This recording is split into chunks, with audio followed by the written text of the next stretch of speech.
And Darnold back to work on 1st and 10. Takes the snap, drifts back to pass, steps up in the pocket, throws over the middle. It's complete in the end zone. It's touchdown, USC. Deontay Burnett with his 3rd touchdown catch of the game. And the Trojans are within an extra point of tying the game up. But there are still 1 minute and 20 seconds remaining in the Rose Bowl game. You know what's great about that is that our next guest, Deontay Burnett, refuses to watch that game on television, refuses to watch his own epic Rose Bowl performance, and now we forced him to at least hear the clip. You hear that, Deontay? You hear what that sounded like? You hear how that felt to everybody? It's pretty good. Jordan Moore, John Jackson, Deontay Burnett. This segment of Trojans Live is brought to you by Allstate. The Trojans are in good hands with Deontay Burnett. Well, Deontay, even if you refuse to change, refuse to accept your success, what was your offseason like? Because I'm sure the people around you were pretty blown away by what you've become and are becoming. Well, you know, my offseason was based off of just getting extra work as much as I can, trying to do 2 to 3 workouts a day, and just so I can feel comfortable about myself where I'm at, not getting complacent.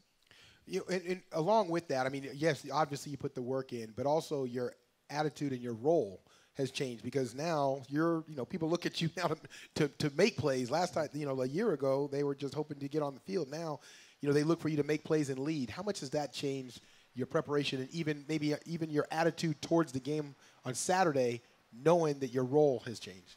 Yeah, my preparation has changed a lot. I try to stay as late as I can to break down defenses and coverages so I can feel comfortable going into Saturday, knowing that I'm going to play for my team as hard as I can. I put the team before myself, and if I can do that and I continue to prepare like that, I feel good about it. Size-wise, USC's had some real prototypical, #1 guys, Mike Williams, Juju Smith-Schuster's, bodies like that. For someone like you, what's the key to dominating a game? How do you do it knowing that, you're not necessarily going to manhandle people the way Juju did?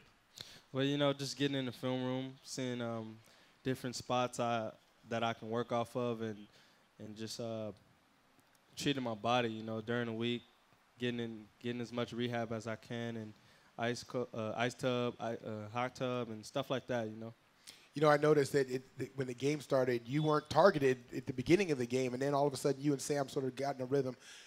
Talk about the work you guys together did in the offseason in terms of getting ready for this season. Yeah, we threw the ball a lot and just trying to work the timing. Jalen Green was down there too, going to San Clemente with us, and it was a cool time just to work on the little things that we needed to do to get better. JJ mentions the quarterback, and we talk about that Rose Bowl play, and obviously Sam makes a great read and a great throw, but you had to make a read on that play too. How important is it for the receiver to learn how to read the game with the quarterback, and how do you develop that? Is that instinctive? Is that film room? How does that come? Well, it's film room.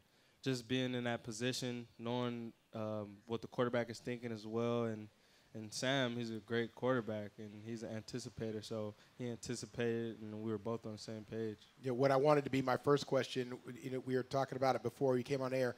What's your feelings about Jake? I mean, it has to be. I mean, it was inspirational for us in the booth. It was inspirational for all the fans. How about for you guys as players? I was so happy for him. I was jumping up and down, and the whole team was excited for him, and we're just happy he got the chance to showcase his talents at a high level, and that's pretty special. It's special to me, and I know it's special to the team, and I know it's special to the Trojan family. Well, you've got a big one this weekend, Deontay, against Stanford. You never beaten the Cardinal in your career. What makes it such a difficult challenge as we look ahead? I just think that for us, we just need to play Trojan football. Stick to our roots and strain to finish. And I think that's the biggest key for us. And I know as a team, we feel pretty good about it. A lot of people, well, including myself, a lot of people are like, what's going on with this USC team? They got off to a slow start. It's Western Michigan. They should be over by now. Right. After watching the film and sort of analyzing it, what was sort of the key to you guys not getting off to the start that everybody else anticipated? I thought we did good. There's certain areas that we can fix, but Coach T and Coach Heldon put emphasis on strain to finish, and now that we know that, we can carry that in week 2 and compete.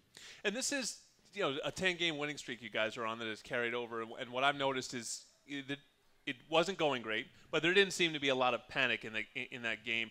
Is there a certain level of confidence that this program is starting to develop that you guys feel like you can win these close games? Yeah, I feel the team is pretty confident. We have tremendous talent all around the board, and as long as we continue to play for each other, I think we're in the right position. Deontay Burnett is the go-to guy. USC Stanford on Saturday. Sam Darnold will be looking his way early and often, no doubt about that, as the Trojans try to beat the Cardinal. Forget 2 points for safety. Try up to 20% with the Allstate Distinguished Driver Discount. Safe drivers can instantly save up to 20% on car insurance just for having a clean driving record, and that's on top of other discounts. Call 1-410 Los Angeles area Allstate agents today. Thank you, Deontay. Up next, JJ, a former USC wide receiver, is going to break down that big clash, USC Stanford on Saturday. Coach Helton still to come here on ESPN LA 710.